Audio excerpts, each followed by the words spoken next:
ថ្ងៃនេះអ្នកគ្រូនាំបងៗសិស្សានុសិស្សទាំងអស់ស្ដាប់រឿងហង្សយន្តដែលជាអក្សរសិល្ប៍បុរាណម្ដងរឿងហង្សយន្តនិពន្ធឡើងដោយចៅយំប៊ុនភ័ក្រអុកនិពន្ធនៅមហាសករាជ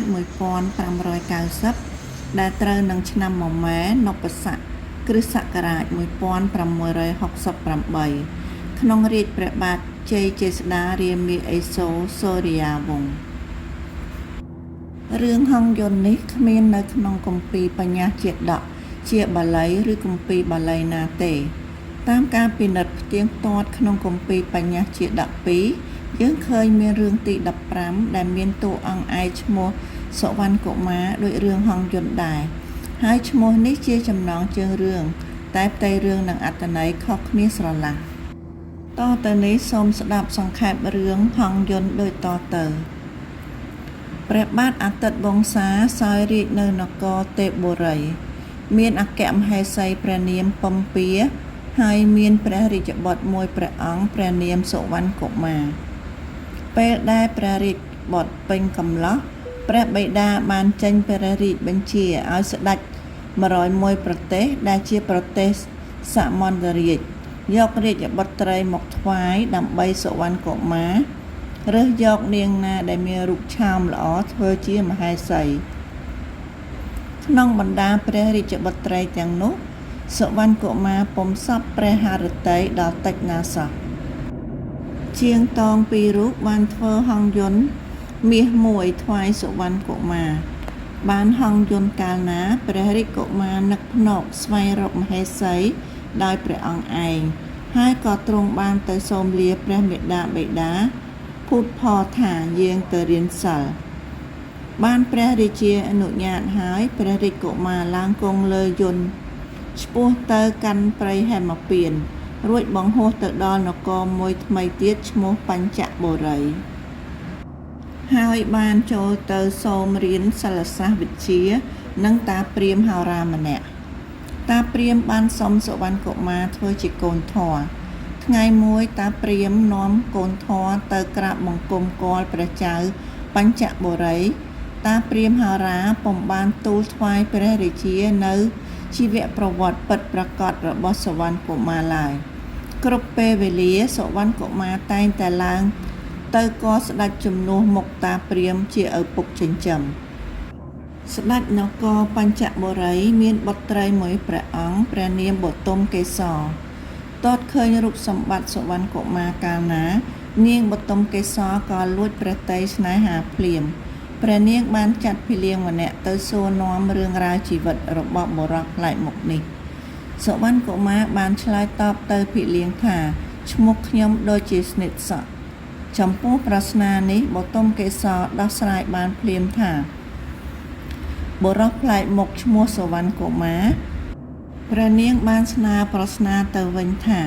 ពេលយប់បើព្រះអង្គផ្ទុំពុំលក់ទេសូមឲ្យព្រះអង្គយកព្រះពស្ត្រថ្មីដណ្ដប់ទៅសុវណ្ណកុមារយល់ប្រស្នានេះក៏យាងទៅរកព្រះនាងបទុមកេសរ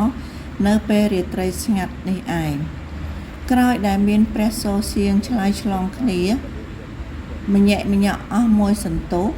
សត្រាសត្រីក៏ចូលផ្ទុំជាមួយគ្នាយ៉ាងសែនសុខយូរខែក្រោយមកព្រះចៅនគរបញ្ចបុរីតតឃើញបុត្រីទ្រង់គរក៏ប្រើកលបិចចាប់សុវណ្ណកុមារបានដោយព្រះបំណងហើយប្រើពេជ្ជឃាតឲ្យយកទៅប្រហារជីវិតសុវណ្ណកុមារប្រើឧបាយកលដោះព្រះអង្គរួចពីមរណភាពស្ដេចឡើងគង់លើហង្សយន្តហើយនាំបទុមកេសររត់ចេញពីនគរបញ្ចបុរីធ្វើឲ្យស្ដេចផែនដីជាព្រះមេដាបិតាក្មេកព្រួយព្រះតីនិងមានសេចក្តីតក់ស្លុតយ៉ាងខ្លាំងហង្សយន្តបានហោះពាក់កណ្ដាលផ្លូវបទុមកេសរឈឺផ្ទៃក៏អង្វរស្វាមីឲ្យចុះចតកណ្ដាលព្រៃដើម្បីប្រសូតបុត្រលុះប្រសូតបុត្ររួចហើយព្រះនាងទ្រង់អាពាធដោយខ្យល់រងាឥតកណនាឃើញពន្លឺផ្លុងនៅឯនាយសុវណ្ណកុមារក៏ជិះហង្សយន្តទៅយកភ្លើងនោះមកកម្ដៅផ្ទៃមហេសីភ្លើងនោះជាចន្លោះរបស់នាយភេត្រាអណ្ដាតភ្លើងបានឆាប់ឆែកដាច់ខ្សែយន្ត ហង្សយន្តក៏ធ្លាក់ចុះកណ្ដាលសមុទ្រនាយភេត្រាម្នាក់បានស្រង់សុវណ្ណកុមារយកទៅចិញ្ចឹមនាយភេត្រាម្នាក់ទៀតបានរើសបានហង្សយន្តដើរអណ្ដែតភ្លេងផ្លោងលើក្បាលរលកក្នុងមហាសាគរនោះបុទុមកេសរបាត់ប្តីយូរពេកក៏ប្តីបុត្រនៅក្រោមដើមក្រឹស្នាហើយលីលាទៅរកប្តីពេលនោះព្រះបាទព្រហ្មទត្តស្ដេចយាងមកឃើញទារកអនាថានៅក្រោមដើមក្រឹស្នានោះក៏រើសយកទៅនគរពារាណសីហើយឲ្យនាមថាចៅក្រឹស្នកុមារបុទុមកេសរវិលមករកបុត្រវិញមិនឃើញក៏សោកសង្រេងដើរត្រាច់ម្នាក់ឯងកណ្ដាលព្រៃតទៅយូរថ្ងៃក្រោយមកនាងបានចូលទៅសុំស្នាក់នៅផ្ទះយាយមេលាហើយនាងតែងតែក្រងផ្កាឲ្យលោកយាយយកទៅថ្វាយស្ដេចព្រហ្មទត្តរាល់ថ្ងៃចៅក្រឹស្នកុមារពេញកំឡោះមិនគប់ចិត្តនឹងរាជកញ្ញាមកពីប្រទេសសមនរាជទាំង101បែរជាស្រឡាញ់នាងបុទុមកេសរទៅវិញរៀបពិធីអភិសេករួចទើបដឹងថាជាម្ដាយនិងកូនដឹងរឿងពិតហើយបុទុមកេសរនិងក្រឹស្នកុមារបានរកមធ្យោបាយស្វែងរកស្វាមីនិងបិតាគេបានចាត់ចែងធ្វើបុណ្យមួយដែលតាំងសុទ្ធតែរូបភាពហង្សយន្តនិងជីវប្រវត្តិរបស់សុវណ្ណកុមារគេចាត់អ្នកបម្រើឲ្យចាំលបស្ដាប់ពាក្យចរចារបស់ជនប្រុសស្រីទាំងឡាយដែលមកទស្សនាបុណ្យនោះសុវណ្ណកុមារនិងនាយភេត្រាបានមកមើលបុណ្យនោះដែរគឺក្នុងពេលនោះហើយដែលបុទុមកេសរបានជួបស្វាមីកំសត់ឡើងវិញចៅក្រឹស្នកុមារនាំបិតាទៅមើលហង្សយន្តដែលនាយភេត្រារើសបានយកមកថ្វាយព្រះបាទព្រហ្មទត្តសុវណ្ណកុមារខំជួសជុលហង្សយន្តឲ្យមានលក្ខណៈគ្រប់គ្រាន់ដូចដើមរួចនាំមហេសីនិងព្រះរាជបុត្រគង់លើហង្សយន្តនោះហោះឆ្ពោះទៅកាន់នគរទេពបុរីបានជួបជុំព្រះរាជវង្សានុវង្សទាំងអស់តទៅនេះសូមស្ដាប់បុគ្គលិកលក្ខណៈរបស់តួអង្គទាំងអស់នៅក្នុងរឿងហង្សយន្តនេះបុគ្គលិកលក្ខណៈសុវណ្ណកុមារកិច្ចការជាស្នាដៃរបស់សុវណ្ណកុមារបានប្រមានយើងឲ្យដឹងថាសុវណ្ណកុមារមានបុគ្គលិកលក្ខណៈពុំប្រពៃឡើយព្រះអង្គត្រូវការស្វែងរកស្រីរូបល្អតែព្រះអង្គកុហកមេដាបិតាថាសុំលាទៅរៀនសិលព្រះអង្គនៅលួចរួមរយៈនឹងកូនក្រមុំគេហើយទៅលួចភ្លើងចន្លោះរបស់នាយសំពៅទៀតព្រះអង្គជារាជកុមារអកតញ្ញូព្រះអង្គបាននាំមហេសីនិងបុត្ររត់ចេញពីនគរពារាណសីដោយពុំបានទៅថ្លែងអំណរគុណចំពោះព្រះបាទព្រហ្មទត្តនិងលោកយាយមាលាដែលជាអ្នកមានគុណដ៏ធ្ងន់បានជួយសង្គ្រោះមហេសីនិងបុត្រព្រះអង្គក្នុងគ្រាក្រគឺក្នុងពេលព្រាត់ប្រាសក្រៅអំពីបទអកុសលរបស់សុវណ្ណកុមារយើងសង្កេតឃើញថាសុវណ្ណកុមារជាមនុស្សធ្វេសប្រហែសក្នុងកិច្ចការនីមួយៗលើកដំបូងព្រោះតែការធ្វេសប្រហែសក្នុងពេលស្នេហាបានជាព្រះចៅបញ្ចបុរីចាប់ខ្លួនបានលើកក្រោយមកទៀតព្រោះតែការធ្វេសប្រហែសបានជាអណ្ដាតភ្លើងឆាបឆេះដាច់ខ្សែហង្សយន្តបណ្ដាលឲ្យជួបគ្រោះថ្នាក់នៅលើមហាសមុទ្រដូចនេះតួឯករបស់រឿងហង្សយន្តគ្មានខ្លឹមសារគ្មានសមត្ថភាពល្មមធ្វើជាម្ចាស់ហង្សយន្តដែលជាបក្សីវិទ្យាសាស្ត្រសោះឡើយប៉ុន្តែអ្នកនិពន្ធបានបញ្ជាក់ប្រាប់យើងដែរថាហង្សយន្តនេះជាស្នាដៃរបស់កម្មករគឺជាងតងពីររូបនៅក្នុងនគរក្រុងទេពបុរីបុគ្គលិកលក្ខណៈបុទុមកេសរផ្ទុយពីរូបសម្បត្តិដែលគួរឲ្យជញ្ជក់មាត់សរសើរមិនចេះអស់មិនចេះហើយព្រះនាងបុទុមកេសរមានលក្ខណៈសម្បត្តិមិនប្រពៃទេព្រះនាងបានស្ម័គ្រចិត្តលួចរួមរយៈនឹងសុវណ្ណកុមារជាសង្សារដែលនាំឲ្យត្រកូលរបស់នាងមានកេរ្តិ៍ឈ្មោះមិនល្អនេះជាគំរូអាក្រក់មួយគប្បីនារីទាំងឡាយកុំនឹកនាដល់ឲ្យសោះបុទុមកេសរបានប្តេកបុត្រចោលក្រោមដើមឈើរួចត្រាច់ដើរទៅរកប្តី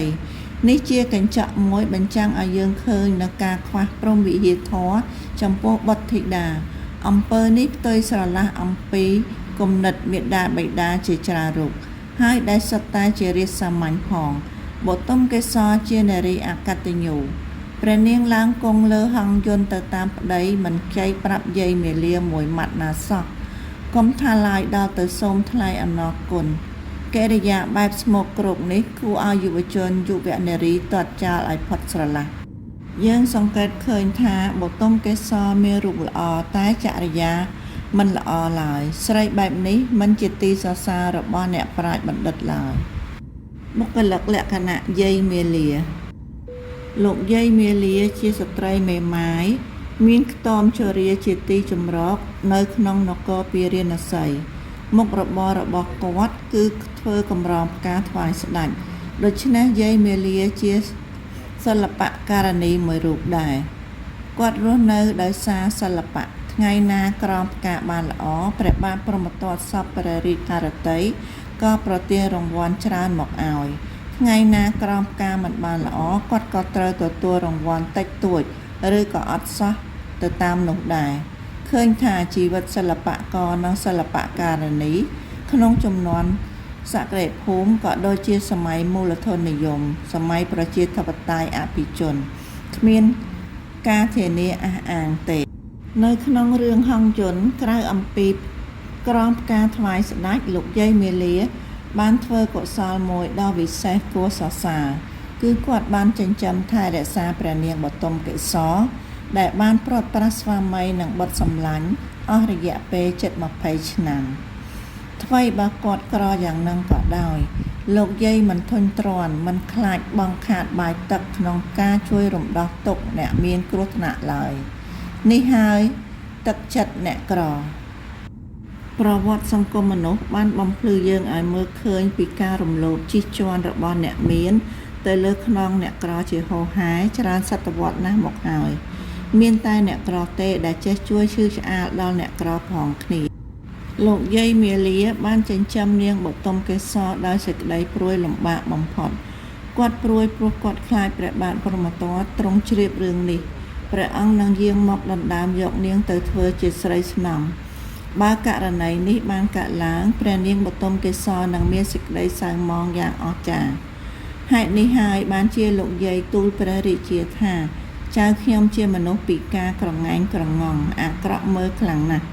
តើលោកយាយកំព្រាបានទទួលផលអ្វីខ្លះក្នុងពេលដែលគាត់ទទួលបីបាច់ថែរក្សាកូនស្រីរបស់ស្ដេចនគរបញ្ចបុរីនេះគ្មានទេលោកយាយធ្វើគុណបានទទួលតែគេឈ្មោះអាក្រក់ទៅវិញព្រះបាទព្រហ្មទត្តកាលបើទ្រង់បានជ្រាបរឿងពិតហើយព្រះអង្គបានហៅលោកយាយមាលាទៅស្ដីបន្ទោសឲ្យឥតគណនាចំណែកនាងបតុមកេសរវិញពេលដែលបានជួបស្វាមីក៏ឡើងជិះហង្សយន្តទៅតាមស្វាមីមិនខ្ចីវិលមកជម្រាបលាលោកយាយមាលាមួយម៉ាត់ផងត្រង់នេះហើយសោកឲ្យឃើញថាអ្នកក្រជួយសង្គ្រោះអ្នកមានឥតមានន័យអ្វីឡើយព្រោះអ្នកមានមិនព្រមទទួលស្គាល់កិច្ចការល្អៗរបស់អ្នកក្រម្ដងណាសោះឡើយកលិកលក្ខណៈព្រះបាទអាទិត្យវង្សាព្រះបាទអាទិត្យវង្សាជាក្សត្រមួយអង្គដែលខំប្រឹងខ្វាយខ្វល់រកបុត្រដើម្បីស្នងរាជសម្បត្តិជំនួសព្រះអង្គបើសិនជាព្រះអង្គអស់ព្រះជន្មទៅព្រះអង្គបានទៅពឹងពាក់អារក្សអ្នកតាភ្នំដុំថ្មដែលជារឿងភូតនិយមឲ្យជួយរកបុត្រធីតាឲ្យព្រះអង្គត្រង់នេះចាត់ជាអំពើមិនសមហេតុផលព្រោះអសុរកាយទាំងនោះពុំអាចសាងបុត្រធីតាឬសេចក្តីសុខឲ្យមនុស្សបានឡើយគ្មានលក្ខណៈវិទ្យាសាស្ត្របន្តិចសោះក្នុងរឿងហ្នឹង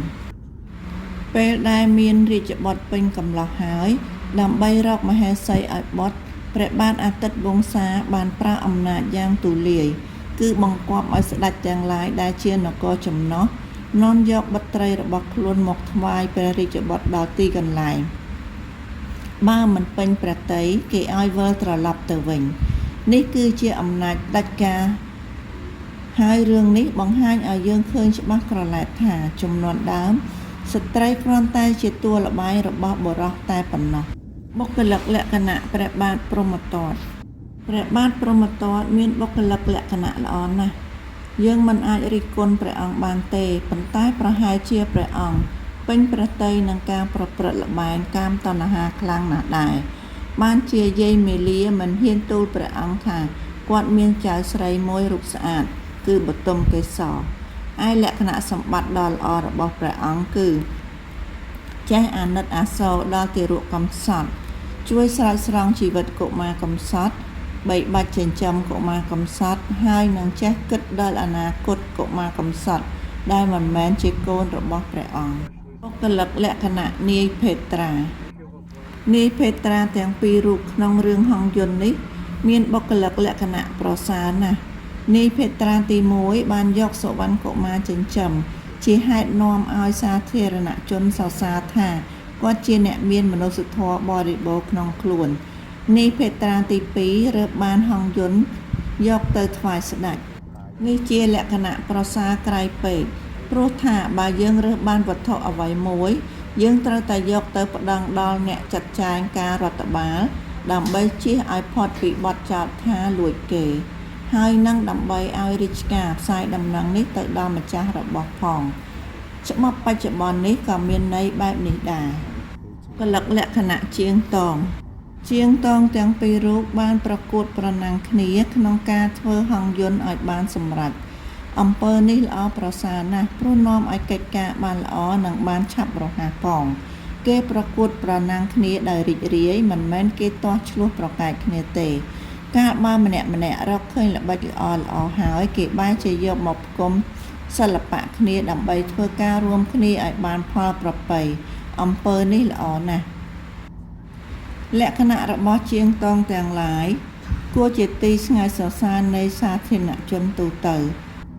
កម្មករទាំងពីររូបមិនគិតចង្អៀតចង្អល់ឡើយគេធ្វើការរួមគ្នាបានផលចែកគ្នាកម្មករនេះជាគំរូដល់យើងរាល់គ្នាឲ្យស្គាល់ផលប្រយោជន៍រួមគេធ្វើការស្មើគ្នាមិនមានអ្នកណាម្នាក់ខ្ជិលប្រើល្បិចកលនៅស្ងៀមហើយបានផលច្រើននោះទេជាងតងទាំងពីរប្រសើរអស្ចារ្យទៅទៀតព្រោះគាត់ចេះធ្វើគ្រឿងយន្តឲ្យកើតឡើងនៅចំពេលសម័យដែលមនុស្សនៅមានជំនឿខុសលើការហោះហើរដើរលើអាកាសនេះជាការមួយដែលប្រសើរលើសលែងអ្វីទាំងអស់គាត់ចេះស្រាវជ្រាវរកវត្ថុអ្វីដែលពិសេសទៅលើកម្លាំងមនុស្សដែលអាចធ្វើអ្វីបានគ្រប់យ៉ាងឲ្យឡើងមួយកម្រិតខ្ពស់បំផុតអត្ថបទនេះដកស្រង់ចេញពីសៀវភៅការពន្យល់និងតិចតៀនអក្សរសាស្ត្រសម្រាប់ថ្នាក់ទី3ទំនើបនៃវិទ្យាល័យនិងអនុវិទ្យាល័យរបស់អ្នកនិពន្ធកឹមសែត